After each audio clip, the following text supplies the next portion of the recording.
Hi, I'm going to talk to you today about a lesson over inferring. It's a 6th grade language arts lesson that I wrote that's specifically designed for students as they begin their literature circles or book groups, whatever you call them in your classroom. But this lesson is to help them understand what inferring is and how to use that language when it comes to talking about texts that they're reading or passages that they read throughout the year.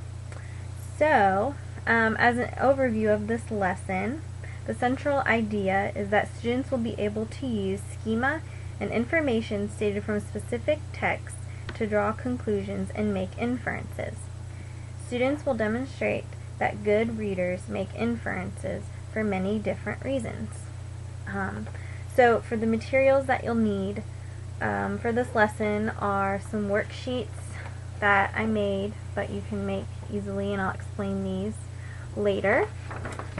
You'll need some sort of trade book, whether it's a picture book or a chapter book. Maybe your class is reading a book together. You can use that book. Any book really will do. And then you'll need some photographs that are enlarged or on a smartboard, but the photographs will need to have people in them and will need to show a lot of emotion to help them make inferences. So that's just a quick view of what you'll need. The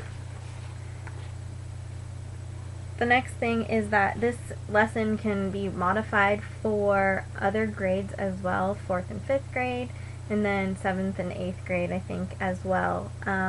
But your materials can vary, but the central idea, I think, is really key, in that students can make inferences through pictures, and then they can apply that to text that they read as well, and understand that good readers are always making inferences. And it's helpful in book talk and helping them talk in a sophisticated way, I guess, about the text that they're reading. So for the first thing that I would have them do, I would have the students come in, and as a little quick informal assessment, I would have them write on a sticky note. I'd ask them, what is inferring? So I'm going to ask you, as the viewer, what do you think inferring is? What does inferring mean to you? So I'll give you a second to think about that.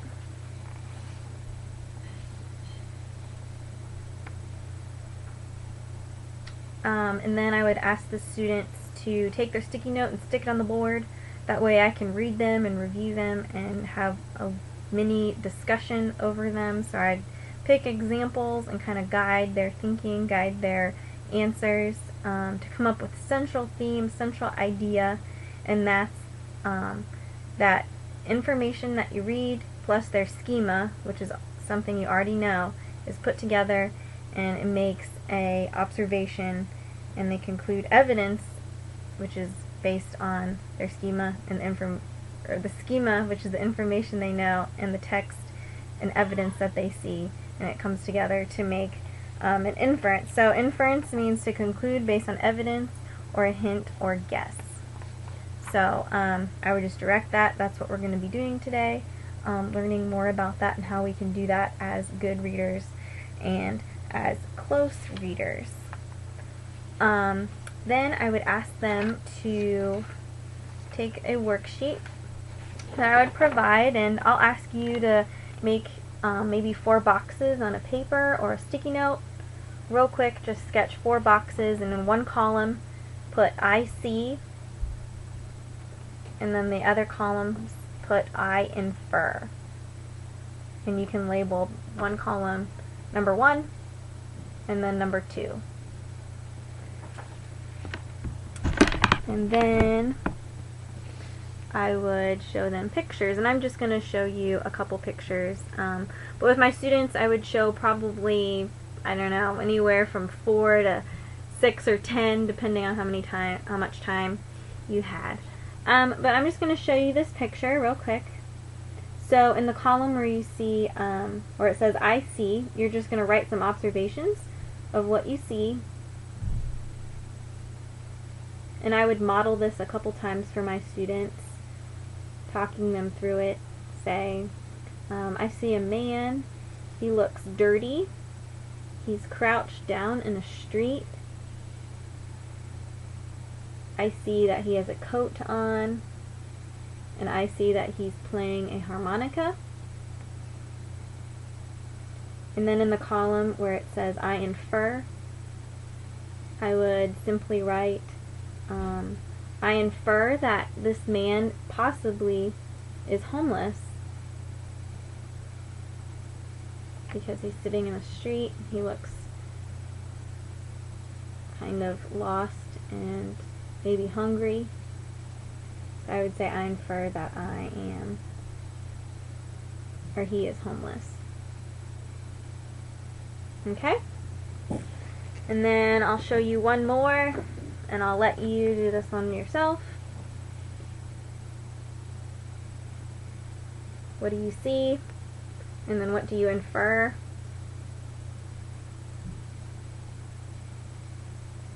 And then answers obviously will vary.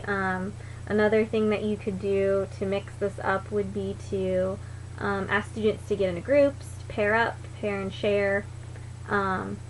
There's a lot of variations that you could do with this. Really the opportunities for them to talk, they probably really want to talk about it, so that would be probably a good thing for them to pair up and do.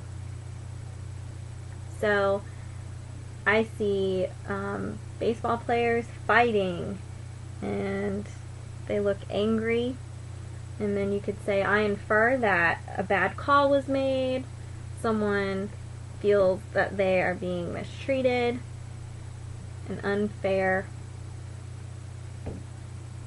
experience has happened. So that's just two examples of what I would do. They could make this chart themselves in their notebook if you wanted them to. It's really just whatever you'd want to do. You could make more boxes than this, things like that as a variation. So then the next thing I would do is use an example of text and how in text you can infer. So I chose this story. If you haven't read it, it's really funny. It's a great story to read to any grade level, really. It's called Edward Fudd Whopper Fibbed Big. So I'm just going to start with the first page, and we'll make some inferences. Alright, it says, from a long line of liars, there's none higher, upper, than my fibbing big brother, Edward Fudd Whopper. He is here now. I know just what he's doing. He's thinking who can be who can be the next for some fooling. Edward's been cooking up fibs full of phony. He'll serve them up sweet and gooey and hooey. So I would stop right here and say I have students infer what will happen. Infer maybe the girl's thoughts and what she is thinking, what will happen. So based on what we know about Edward, I infer that he's going to lie, and possibly his sister will be caught in the middle, maybe. You can infer that she doesn't like him very much, especially by this picture. I don't know if you can see, there he is and there she is on top of the door. So the whole idea of this would be just to pick a book that they can really see a text, evidence from a text and evidence from an illustration. If you had maybe an older class, you could do this with 6th grade too. Maybe the story, a chapter book that they're reading, it doesn't have pictures, but it has different imagery you could use too to help demonstrate how you can infer through images, through the author describing what the scene and setting is as well. So just being able to pick a story that is really good at explaining things like that would be a great thing. So I would really work on that, and you could split them up into groups and things like that as well during this time. But again, it would just be picking a key text that will help demonstrate ways that they can infer through the text, and kind of modeling that and guiding them in explaining that good readers do this, and it's our job as good readers when we're talking together that we use words and we say statements like I infer, I see, and being able to connect those two. And this is just the beginning, the foundational, the groundwork of that modeling and just working through that. So finally, my last thing for the lesson would be for them as their homework, or you could do this in class as well in groups, but just making a chart. It says I read and then I infer, and it's just a simple chart right there. But my idea would be that they would use the book that they are reading right now by themselves, and they would find examples of things that they read, the text, and they could jot down a couple sentences and then saying what they infer from those sentences or those passages. So that's just a simple exercise. This would be graded, I think. It would be a good thing to see and kind of check, see where students are, if they really understand the evidence part, the finding the hints through the text, and then saying what they infer and how they come to that conclusion through the text. So it would be a quick way to assess them, make sure that they understand really what inferring is. So this is just a beginning lesson about how to have students beginning to talk about it, how you want them to talk about it in their book groups during class, to help them with close reading. So I hope you enjoyed my presentation, and thanks for watching.